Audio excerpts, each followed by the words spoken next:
Just before noon today, the Corrections Bureau turned Pemberton over to the custody of immigration officials. At the same time, Bucher's custodial officers assigned to guard him were pulled out from the detention facility and replaced by those from the BI. The convicted American soldier will remain in Camp Aguinaldo while his deportation documents are being finalized. His camp will still need to submit clearances from the Investigation Bureau and the local court that gave his conviction as proof that he no longer has pending cases in the country. After which, the BI will facilitate the issuance of his travel documents and arrange his flight itinerary back to the US. Only then can Pemberton be escorted by immigration agents to the airport. Charles, if the camp of Pemberton is able to accomplish all the requirements, it is possible, officials say, that he will be released or deported within this weekend. Charles? Thanks for that, Pat. That was Pat Mangune reporting live from Camp Aguinaldo in Quezon City. Justice Secretary Menardo Guevara refuses to comment on claims that the presidential pardon granted to Pemberton was in exchange for COVID-19 vaccines from the US. In a text message, Guevara said he can no longer speculate on President Duterte's motives, as the chief executive has already explained his reason. When asked about how the GCTA law applies to US soldiers, the SOJ explained that the measure covers all convicts, including foreigners, unless otherwise provided in any legislation.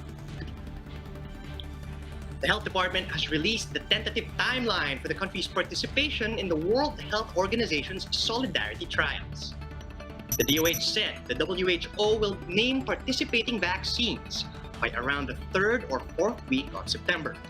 The department aims to identify trial sites by the end of the month, while health officials plan to begin the trials on the last week of October. The DOH notes that this timeline is subject to change depending on several factors.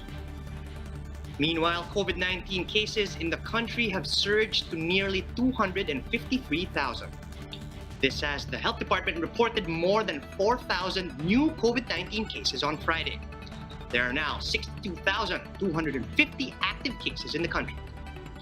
42 new COVID-related fatalities were also recorded, pushing the death toll to over 4,100. Total recoveries now stand at around 186,600, with over 560 new survivors logged over the past 24 hours. The Transportation Department and the IATF have approved a measure that will ease physical distancing protocols inside public utility vehicles. To give us details, Gerard de la Peña is reporting to us live from Mandaluyong. Gerard, we're talking about physical distancing while commuting. What exactly do they want to implement? Well, Charles, officials want to reduce the prescribed distance between passengers inside buses and trains. The aim here is to provide more space for more passengers as the economy gradually reopens. In a presentation to the IATF, the DOTR said that passengers continue to observe the minimum health standards, such as strictly following health protocols, such as the mandatory wearing of face masks and face shields. That gives the agency the confidence that it is now safe to ease up physical distancing rules. As of now, there is a 1 meter gap in between seats inside trains and buses. The DOTR wants to reduce this to 0.75 meters. The distance will be decreased to half a meter after 2 weeks and to just 0.3 meters eventually. Transportation officials also plan to allow standing passengers inside buses. Dr. Anthony Leachon, who was previously a consultant to the IATF, said the matter has to be thoroughly studied. Leachon explained that the same move led to the second wave of COVID-19 cases in South Korea. Meanwhile, the Health Department said they have yet to discuss the plan. The proposal is supposed to be implemented on Monday, but the DOTR said they will postpone it until matters are cleared among various stakeholders. So, Charles, just to illustrate, this is 0.3 meters. And this is going to be the distance between passengers inside buses and trains several weeks from now if the plan pushes through. So the DOTR said that they will just inform the public maybe next week as to when this measure will be implemented after its meeting with the IATF and the DOH. Charles. Thanks for that, Gerard. That was Gerard de la Peña reporting live from Mandaluyong. We'll have more stories after this short break. Keep it here.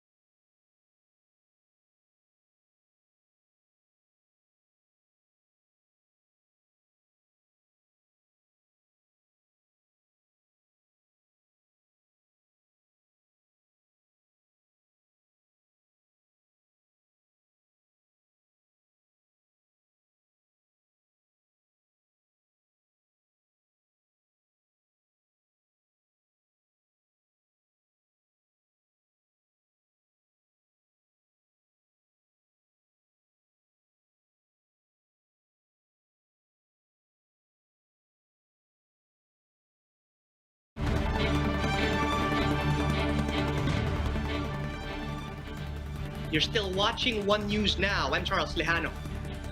Progressive House lawmakers are pushing for a measure that would boost the country's economic recovery efforts. They're also asking the Duterte administration to rethink its priorities amid the pandemic. Ria Fernandez tells us the group's concerns in this report.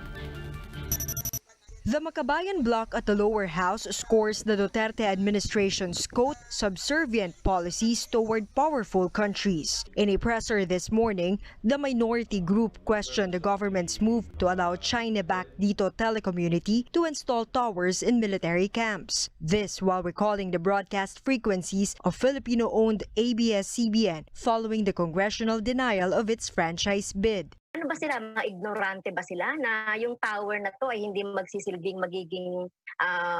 magiging daan din para maano yung ating security? Minority lawmakers also slammed President Duterte's move to grant absolute pardon to U.S. Marine Lance Corporal Joseph Scott Pemberton. The American soldier who killed Filipino transgender woman Jennifer Laude in 2014 is now inching towards his much-awaited freedom. Nailantad ngayon ang balat kayong independent foreign policy at kunwaring pagwawakas sa VFA o Visiting Forces Agreement na binawi din naman ng presidente. The group also hit the proposal to make late dictator Ferdinand Marcos' September 11 birthday a holiday in Ilocos Norte. The progressive lawmakers urged the government to keep its focus on addressing the COVID-19 pandemic. This as they spotted misplaced priorities in its proposed 4.5 trillion peso national budget for 2021. Among these is the huge lump sum allocation for counterinsurgency and infrastructure projects. The Makabayan lawmakers are pushing for an alternative economic stimulus fund dubbed as the People's Strategy for Strengthening Health, Social Protection, Economic and Local Industrial Development or SHIELD bill. The measure is priced at worth over 1 trillion pesos. Merong mga stratehikong mga panukala rito, no, mga programa na sa tingin namin ay talagang maging solusyon doon sa nakaugat ng problema ng ating pangkalusugan, ng ating pang-ekonomiya. Among its salient provisions are the 14-day paid quarantine leave and free COVID treatment for employees. For News 5, Ria Fernandez, we are One News. Militant fishers group Pamalakaya staged a jogging and biking protest against Dolomite dumping at the Baywalk in Rojas Boulevard earlier today. The group warned that dumping white sand onto the shore could destroy the marine environment and affect the livelihood of thousands of fisherfolk across Manila Bay. That's why Pamalakaya is calling for the immediate termination of the project. Panawagan po namin yung 389 million na budget dito sa pagtambak ng Dolomite ay ilaan sa mangrove reforestation. Sa pag-aaral, batay sa research ng Pamalakaya Pilipinas ay aabot sa mga mahigit 13,000 hektarya ang matatamnan nito.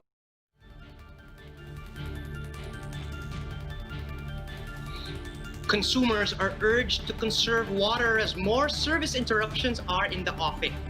This as the water level in Angat Dam continues to dip. Shaila Francisco with the details. Since July, the water level in Angat Dam has been decreasing. As of today, it stands at 178.1 meters, just below the minimum operating level of 180 meters. Yung mga rainfall na supposedly padating, no, inaasahan dumating yung July and August ay hindi nakarating, hindi na-realize, no, based sa projection ng Pag-asa. So halos wala pa yatang kalahati, no, yung pinoproject natin. With this, the National Water Resources Board or NWRB decided to decrease the allocation of Angat Dam for Metro Manila this month. Allaying fears of supply shortage, the board noted that there are other sources available, such as the La Mesa Dam and Laguna Lake, especially with local rainfalls now being experienced in these areas. Even noong August, kahit 48 yun, hindi naman nagamit lahat yun, ano?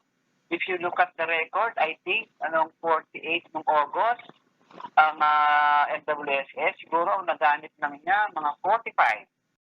Meanwhile, Maynilad will once again implement water interruption next week beginning Thursday night. Around 249,000 households will be affected by a 14 to 24-hour service interruption. Pagka northeast monsoon po kasi, ang direksyon ng tubig, ang direksyon ng hangin doon sa Laguna Lake is papunta po doon sa planta namin. So meaning po, mas na-i-scar po niya yung mga sills doon sa Laguna Lake at nagko-cause po ng mas maduming tubig na pumapasok sa amin.